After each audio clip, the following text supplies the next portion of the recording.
Huli ka dyan. Ayun na, pinara na siya. Sinasaludohan kita. Huli ka, ayan o, di ba? Pinara siya. I can feel it. Di ba? Yung nakita natin na dumaan. Ayun o. Huli. Yo, magandang umaga, dito tayo ngayon sa Kamuning Flyover. Biyernes ngayon, payday, malamang sa malamang merong hulihan sa Santolan Flyover pababa o kaya nasa Ortigas Flyover sila ngayon. So tara, silipin natin, tara!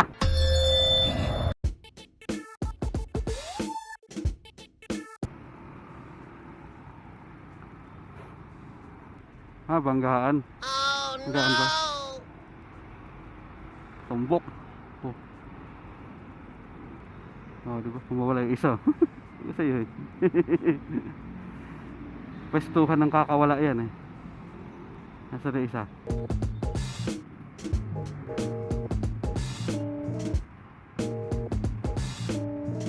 Siraan na naman. Wing van ulit. Ay, delivery van. Doon sa taas, bangga. Ito, nasira.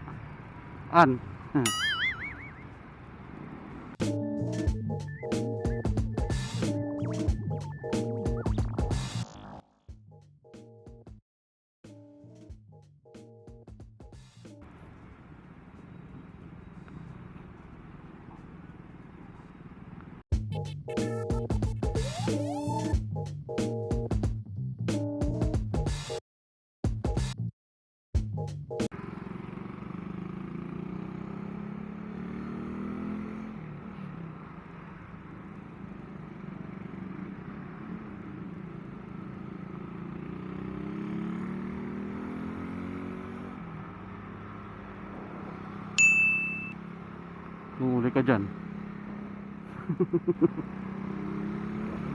Huli.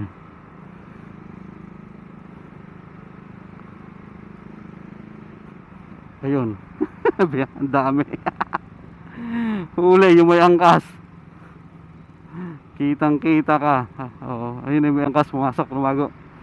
Bumalik sa gitna. Di ba? Andito sila ngayon. Ang galing mo pala dyan ah. Biyernes ngayon. Hulihin yung may angkas. Ay nahanap na. Ayun na, pinara na sa gitna. Ayun. Huli. Kitang kita ka. Ayun na, hinuli. May angkas. Ayun na. Di ba yung dumaan kanina doon sa likod? Ayun na, pinara na siya. Huli ka. Ayun o, di ba? Pinara siya. Di ba? Yung nakita natin na dumaan. Ayun o. Huli. Diba? Nakita natin doon. Gusto sa'yo, huli. Nandiyan sila sa Ortigas. Santolan Flyover pababa. Sinabi ko na yung kanina sa Kamuning Flyover pa lang ako. Biyernes ngayon, payday. So sayang, goodbye 5K. Bawas na sa payday mo. At least hindi bawas yung 13 month mo kasi sa payday mababawas. Sorry. So, pero good morning pa rin sa mga paps natin na nakakasabay sa biyahe. Magandang umaga, siyempre ride safe palagi sa inyo. Manatiling alerto, maingat at kalmado palagi sa mga biyahe nyo. Good morning, good morning, good morning!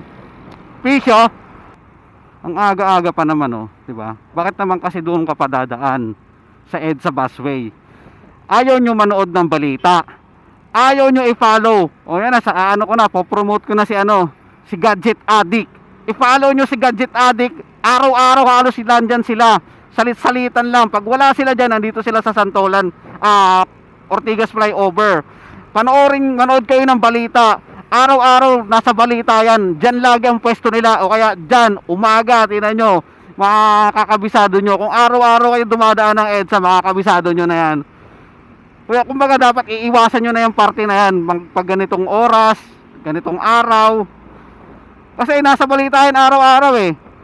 So, kumbaga wala na kayo sisisihin. Hindi nyo na pwede sisihin yung nanguhuli. Kasi sisihin nyo na yung sarili nyo. Kasi, di ba, hindi nyo na nakita na nandyan sila eh. Pero obvious na nandyan naman talaga sila eh. Di ba? Pag nagbabagal yung traffic, matik yan, may bantayan. Diba? Manood kayo ng balita, nandyan yan. Araw-araw, salit-salitan lang yan. Tsaka dyan sa baba dyan, So wala mainipin talaga eh. Kaya siyempre, sorry na lang talaga. Hindi na pwede pa naman dahilan dyan. Ay, hindi ko alam eh. Ay, hindi ko alam pala na bawal eh. Kasi lagi nasa balita yan. Lagi nga trending yan eh. Ay, madalas nga trending yan. Kasi dahil sa mga nahuhuli dyan na mga ano eh, na mga sasakyan na tumatakas, motor na tumatakas, nagiging trending yan lagi. Kaya sige, siyempre, sorry na lang talaga. So wala, ganun talaga ang buhay. Sabi nga, matagal ko na sinasabi, dating dati pa, 2020 pa nung sinimulan niyang EDSA busway na yan, 1,000 pa lang ang multa. Sabi ko nga, pag nahuli, ay tama. Pag hindi nahuli, swerte. Pag nahuli, malas. Ay, mali. Ano ba yun? Pag nahuli, malas. Pag hindi nahuli, swerte. Kasi nakatipid ka sa oras at saka sa gas pag hindi ka nahuli, syempre, di ba? Kasi parang express lane yan eh. Tipid ka talaga sa gas, tipid ka ba sa oras, hindi ka napipila. Swerte pag hindi ka nahuli, di ba? Pero pag nahuli ka, malas, syempre. So kumbaga, natsambahan mo yung tsamba.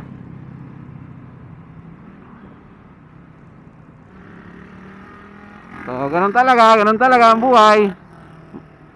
Sayang, 5,000. So dito na pala ako, bilis ko lang, luwag eh. So good morning. So siyempre sa mga paps natin, manatiling alerto, maingat at kalmado palagi sa mga biyaheng nyo. Good morning, peace out.